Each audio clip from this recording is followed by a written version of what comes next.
Hi, my name is Peter Wilson and welcome to the first episode of Claysports. Coming up, Quickfire, where a little bit of knowledge can be a bad thing. 5 times 5. 10. Oh. Clay Roundup, we have all the latest competition scores from across the country. Fresh start, we're at the newest and greenest shooting ground in the UK. First, we have all the action and reaction from the English Open at Eriswell Lodge.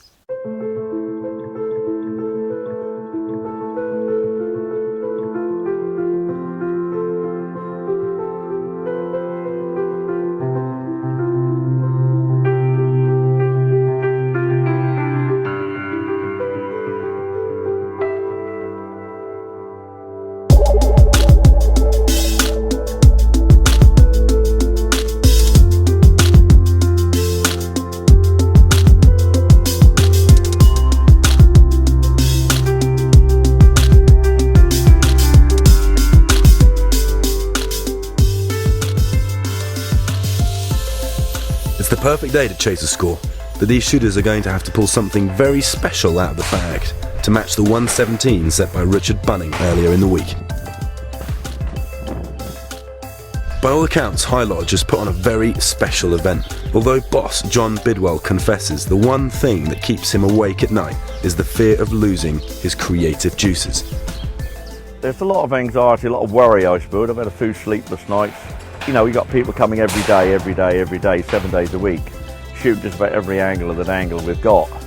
You know, when it comes to put a championship on, you know, what do we do now? So we got to come up with new inventions, new ideas and stuff like that. But we've still got some ideas up our sleeves for another one. And we do tend to make it as interesting as we possibly can by using different types of targets, of course, you know. But it's like everything else, you know, it's a lot of thought has to go into it. The climax of the English Open is the super final, but of course there are lots of other categories in which to try and set winning scores. Young Brodie Willard is fresh from success in Florida. He learned some valuable lessons shooting abroad.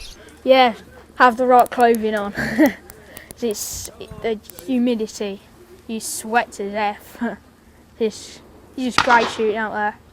The American team are just superb. They're all just brilliant shots and just all focused and a great laugh. I got on well with Will Fennell and Blake Teague. Yeah, they were great people to shoot round with. I was nervous, really nervous. I just wanted to do really well and it's just scary going all that way and doing no good. But I did great. Amazing. Talking of clothing, Castellani has a stand here at the ground. Natasha Jones is now running the UK side of things and really wants to inject some glamour into the shooting world. I think that there should be ladies out there in the shooting community that look like ladies, that follow fashion, that have the colours. They look nice, they look good. Could you even say glamorous? Absolutely. I get a lot of looks when I turn up to the shooting ground, you know, they kind of think, she's young, she's short, you know, she's got blonde hair, you know, I'm loud, I'm chatty, and I've always got, you know, I'm always noticed, but that's a good thing. I'm not shy of that. I'm happy that, you know, I'm noticed, most definitely. Natasha is not alone. The CPSA's Nick Fellows also thinks that the sport needs to look sharp to play sharp. To be recognised as a professional outfit, I think, you know, shooting needs to have that professional image. If it's looking like people have just turned up out of their garden, jeans and old t-shirts, and they don't look as though they're prepared properly, they don't look as though they're going out to excel in their own sport. We have some absolutely fantastic shooters, you know, literally the world's best shooters are British, and to make the sport really take up that next step, we just need to be presenting it on that professional level. Back on the course, and there's a smooth flow of shooters on all stands. There's no chopping and changing. Everyone starts on stand one and moves up through the numbers. John's pleased with the way things have gone, but does he feel competitive clay shooting is in good health? Members come yesterday round the shoot, regular shooters who come on a regular basis. I said, what time are you on? They said, we're not shooting. I said, why not? Oh, we're not good enough. I said, come on. I said, this is an enjoyable event. You shoot these targets all the time, but not, you know, what's the problem with it? And I think this is the attitude for a lot of people. They think they're not capable of doing it because they're not good enough. Some people feel, intimidated by shooting in a competition. We must sort of look at other ways of doing things. It's not like it used to be. So there's huge interest in shooting, but has the need or desire to compete been lost? And if that is the case, how can we resolve this? With all rounds complete, there's a shoot-off for one last spot in the super final. So the final lineup is top scorer Richard Bunning, with Chris Daniels, Paul Simpson, Stuart Rudling, George Digweed and Jonathan Lee. 3 stands and 30 targets will decide the winner.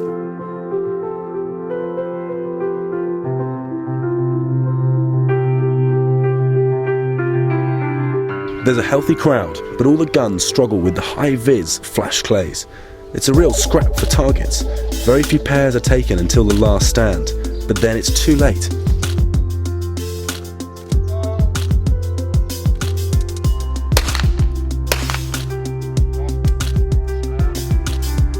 In the end, Stuart Rudling is crowned the 2015 English Open Sporting Champion. He didn't even realise he's bagged a new Rosini as well as the title. Don't normally suffer with nerves at all when I'm actually, shooting the competitions and things. Do suffer a little bit sort of when I first get there in a shoot off like that. I think I shot 5, I can't really remember, out of 10 on the first stand. But then looking at what other people were shooting, that wasn't too bad actually at that point. Happy man? Yeah, been trying for long enough. How are you going to celebrate? Don't drink, so it won't be with drink. I gotta be fair, I didn't even realise there was a gun on it. I was quite surprised when they came across with a gun, so. Brucey bonus. Another bonus, yeah. Okay, brilliant, well done. Thank you. Of course, he's not the only winner, and there's plenty of silverware to hand out. Brody increasing his haul for 2015. George might not have won the high gun, but he did win AAA class. However, he has a few things to say about the super final. I don't want to detract at all from Stuart's score. It was a fantastic score. He shot really well in the final. I feel really sorry for Richard. He's led the competition all week. Shot a phenomenal score around the course. Shot 117, which was good enough and deserving of winning the English Championship. He goes into the shoot-off, and on the first stand he shoots the last target to stop him blanking the stand. And now that's not, in my view, that is not indicative to the shoot. It's not indicative to the targets we shot in the shoot. I don't feel that that's a spectacle for anybody to watch. Everybody is should be and was proud to be out there. The last thing you need is to be stood in front of 300, 400, 500 people just continuously missing when you've worked your balls off to get round there to get into the final in the first place. I don't think it's professional enough, and I don't think it's where we should be. George clearly does not want to detract from Stuart's great result, but he is not alone in his frustration that super finals are trying to deliver a spectacle, but to the detriment of the shooter. If you have any thoughts on this, please comment on YouTube or our Facebook page. People will remember this event for all the right reasons, and so all John Bidwell's sleepless nights were worth it. That was the English Open. I like flash clays, and certainly in London they gave the audience a far better view of what was going on. Next up, Aaron Heading. We're going to get to know him a little better with Quickfire.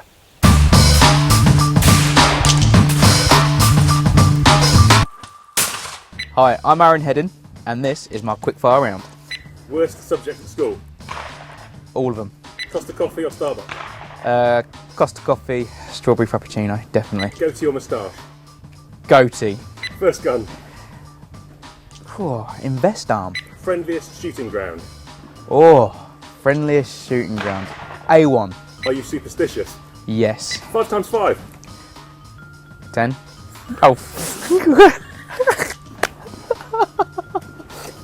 2 times 5?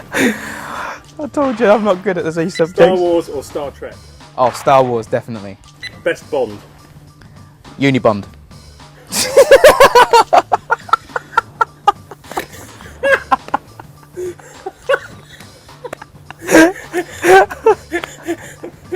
Lala or Poe? Definitely a good Poe every day. Beyonce or Backstreet Boys? Beyonce all day. Facebook or Twitter? Facebook. Best Doctor Who? David Tennant. David Tennant. Okay, favourite pizza topping? Oh, spicy pepperoni. Last time you went to the cinema? 2 weeks ago. Do you eat during a competition? Yes. Most important shot of your life? Oh, Delhi 2010, going for the gold medal. Had to shoot my luck there to win it, and I did. And that was definitely the moment that helped me get through everything in my life, and it was just perfect. The name's Bond. Uni Bond. Good effort, Aaron. Right then, what are the latest scores on the doors?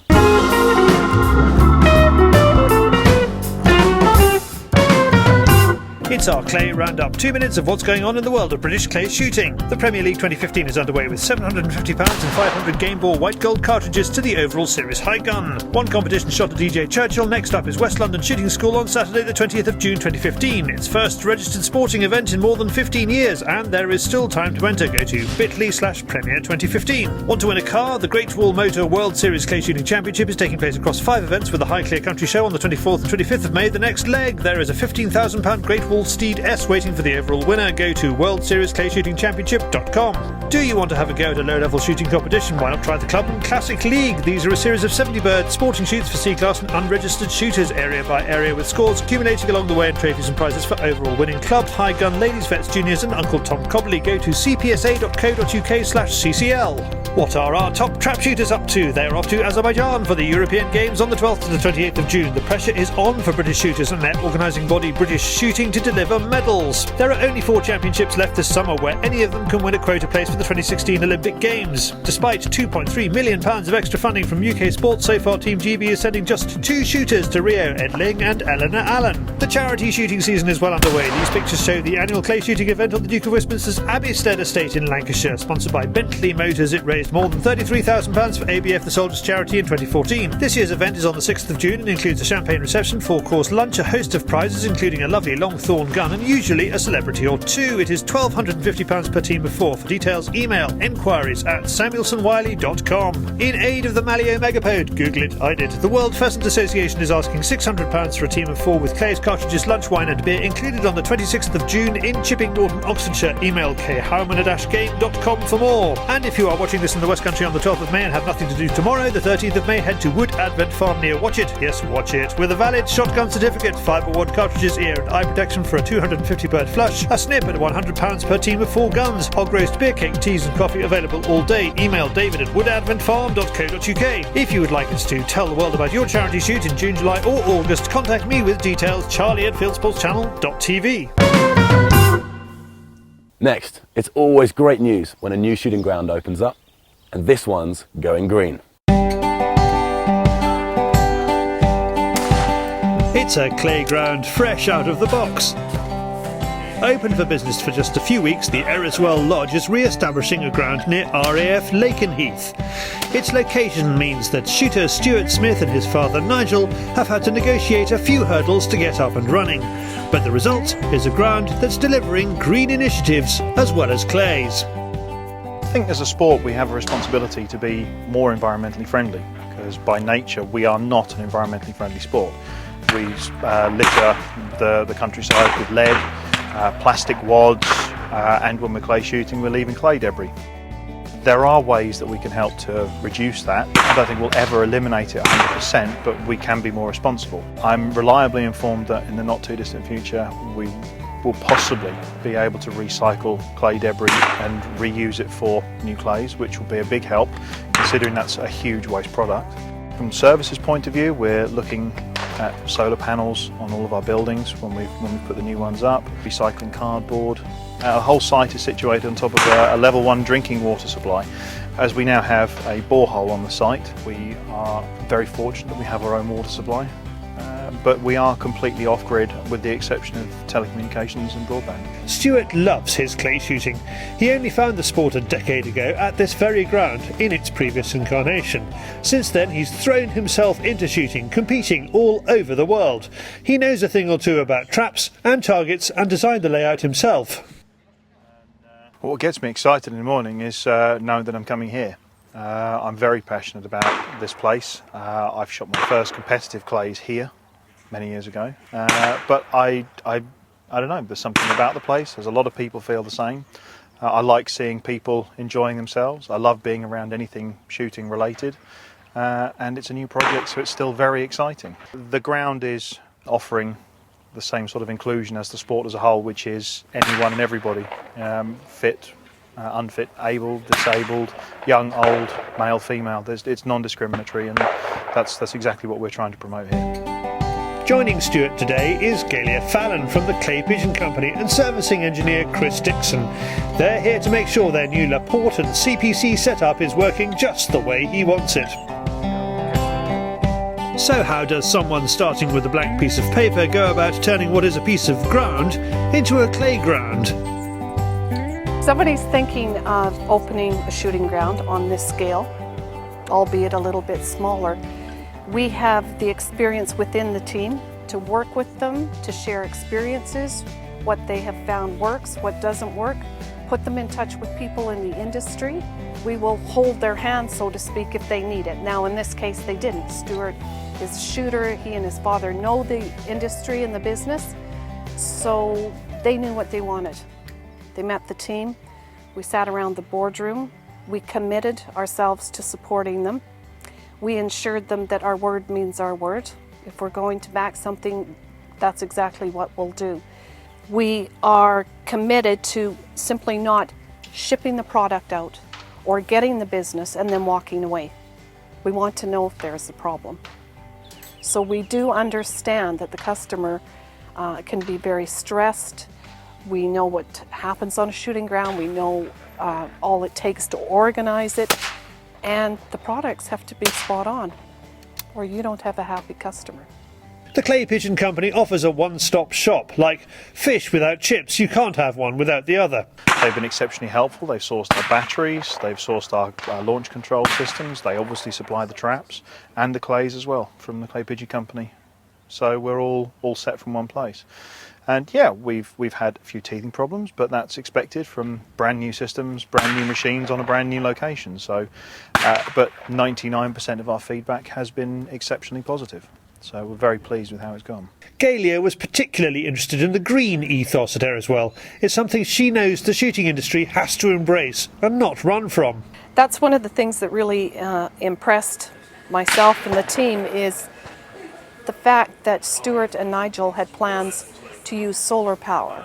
They're thinking green in their approach to the ground. It's the way of the future, and we're happy to support that. We want to look to the future. We're all responsible. We're always looking forward to the future. On the trap side, they're looking at the acoustics, they're looking at the electronics. We're hoping that eventually a green clay, a truly green clay, will come on the market. That is a long-term commitment, and it is early days still. Back in the reception and cafe, Nigel and Stuart show their plans for the new clubhouse. They're very serious about this, not just to be a good ground, but a venue with all the trimmings. Operating at the level Stuart wants to get to means they are going to be ploughing through the clays. But as is the case at Eriswell, it's waste not, want not. The clay debris will be used to reinforce tracks and paths. So how do you ensure that a product that is designed to break on impact from a single pellet strike does not do so between factory and trap? I suppose the credit there goes to the men on the factory floor because they constantly monitor. They're always weighing, checking the density. We test fire them in the factory. I'm not sure that a lot of firms do that, but we do, and put all of the batches through at random. So we know when the product's leaving that it's a good product. We know our drivers, we know they take care. Eriswell Shooting Ground is up and running, and if you want to find out a bit more about the greenest and freshest shooting in the country, go to eriswell-lodge.com. And for more information about Laporte traps and CPC clays, go to claypigeoncompany.co.uk. Next up, we're going to Bisley Shooting Ground, where you're going to meet Alexander Ruppel, the best looking man in clay shooting, he tells me. Just 30 miles from central London, there are two great shooting grounds at Bisley in Surrey. The National Clay Shooting Centre is the Porsche of claygrounds, offering skeet, trap and DTL. 100 yards away is the Bentley of claygrounds, Bisley Shooting Ground. Where the NCSC is gleaming steel and glass-fronted pavilion, BSG offers old world charm and a woodland setting. Where NCSC is a playground for competitors, BSG has a wider offer. We are a members club, but we're open to absolutely everyone. And between our Costello Heath ground, which we're standing on now, which is very bespoke, one-to-one instruction, corporate days, corporate events, benefiting from our industry-leading instructors who will shoot for either their county or country. We get people from World Championships, world champions looking for a quick tip on a difficult bird, and we get absolute novices just looking to take part in the sport. Not everyone wants instruction. If you're a keen shot, you might want a quick explanation before a season, but you just want to go out and enjoy it on your own time. So we've got the UK's largest pay and play ground, which is just around the corner from here on Bisley Camp. You can spend the whole day there and you only pay for what you shoot. So you can really go and explore challenge yourself or have as much fun as you want without needing to go and always have a lesson. Bisley Shooting Ground offers charming stands that you come across through woodland walks. The woodland itself makes for interesting targets. I think a lot of them are quite narrow shots. You've got a very small gap and you've got to get on the targets very quickly. So it is actually plays into the sort of snap shooting element more. It's a nice, easy place to get around. The traps are well sort of hidden, as it were, and it's a pleasant place to shoot actually. Alex is standing in front of the grouse butt at BSG. We've got such a beautiful landscape here, and with amazing backdrops, which is why it's being called one of the most beautiful shooting grounds around. And to the greatest extent, we make use of the topography that we have. In certain cases, when you're trying to get from beautiful heather a nice grouse butt, you sometimes need to dig a hole and make the space work. And that's what we've got behind. One of the defining moments in Bisley's life in the last few years was not to be selected as the venue for the London 2012 shooting events. Instead, London Mayor Boris Johnson chose to spend an extra £10 million to make a shooting venue in South East London that he could dismantle. I put this to Alex. Look, the Olympics are a great event. They focus on skeet, which is not our discipline down here. We do have a skeet range up at Bisley at Braidwood in Scotland, but we're more focused on the sporting event. It's a shame not to have invested in a heritage site which could have benefited shooting in general. Obviously, we're on a 3,000-acre estate which has rifle shooting as well with the NRA, and skeet that was Commonwealth built or Commonwealth funded. So it's a great shame infrastructurally not to have a somewhere where in years to come we can look back and go, look how much shooting has come on courtesy of the Olympics. In case you were wondering about that little move, Alex is dodging falling clays. That would be a tragic way to lose a Clayground managing director. So while we still have him, for more about Bisley Shooting Ground, go to bisleyshooting.co.uk. Thank you, Alex. That's it for this episode of Claysports. Follow us on Facebook, and I look forward to seeing you next month.